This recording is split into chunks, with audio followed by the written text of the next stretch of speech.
Reversing a batch of GL transactions. We're going to reverse a batch in the system because an incorrect amount is specified in the batch.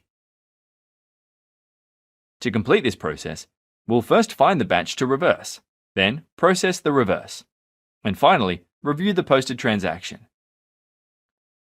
To begin with, go to the Finance workspace and open the Journal Transactions form. Select the batch you wish to reverse. Note that you can use the column headers to filter your search. Let's select this batch. The system displays the batch you selected. Now let's reverse the batch. On the displayed transaction, click the More menu icon. Then select Reverse. The system generates and opens a reversing batch.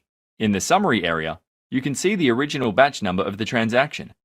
Also notice that the reversing entry checkbox is selected, and the status is now on hold.